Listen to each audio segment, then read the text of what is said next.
आजच्या प्रयोगाचे नाव आहे स्टेटस्कोप. या प्रयोगाचा उद्देश असा की या प्रयोगाद्वारे तुम्हाला समजेल की ध्वनी नळींमधून कसा प्रवास करते, कसे अनेक प्रतिबिंब तयार करते. आता या प्रयोगाचे तत्व जाणून घेऊया. स्टेटस्कोप हे उपकरण ध्वनीचे संचारण म्हणजे साऊंड ट्रान्समिशन आणि नलिकेमधील अनेक वेळा परावर्तन म्हणजे मल्टिपल रिफ्लेक्शन ऑफ साऊंड या सिद्धांतावर काम करते.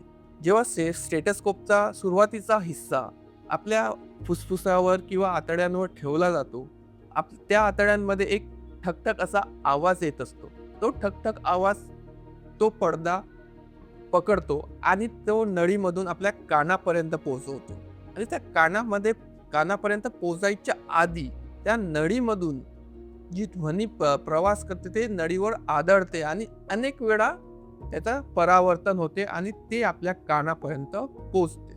आता जाणून घेऊया या प्रयोगाला लागणारे साहित्य. सगळ्यात आधी 3 छिद्र असलेला बॉल, त्यानंतर फनल कनेक्टरसह 1, 3 नळ्या कनेक्टरसह, फुग्याचा तुकडा 1, इयर कनेक्टर 2 आणि एक प्लास्टिक क्रीम. चला प्रयोगाला सुरुवात करूया. सगळ्यात आधी या 3 छिद्र असलेला बॉल घेऊया. त्यानंतर या कनेक्टरसह असलेल्या 2 नळ्या घेऊया आणि इथे असलेल्या छिद्रांमध्ये याला जोडून घेऊया. जोडून घेतल्या. त्यानंतर हे इयर कनेक्टर घ्यायचे आहे. ते आपल्याला या नळ्यांमध्ये दुसऱ्या टोकाला लावून घ्यायचे.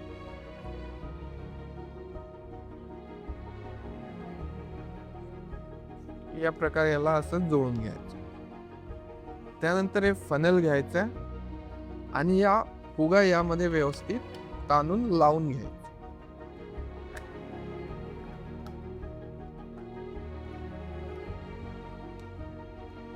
या प्रकारे. त्यानंतर ही प्लास्टिकची रिंग घ्यायची आणि याला जोडून टाकायची, जेणेकरून हा फुगा व्यवस्थित इथे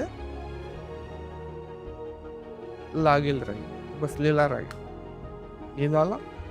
त्यानंतर ही नळी या बॉलला इथे उरलेल्या छिद्रामध्ये टाकून घेऊया. त्यानंतर याचा नळीचा दुसरा टोक फनलच्या या कनेक्टरला लावून घ्यायचा. हे झालं आपलं स्टेटस्कोप तयार. आता इथे काय घडले? स्टेटस्कोप वापरून आपण शिकलो की नळीमध्ये ध्वनीचे परावर्तन कसे होते ते. दुसरं, डॉक्टर जेव्हा याला आपल्या हृदयावर किंवा आपल्या फुफ्फुसावर लावतो तेव्हा तिथे ठकठक असा आवाज येतो.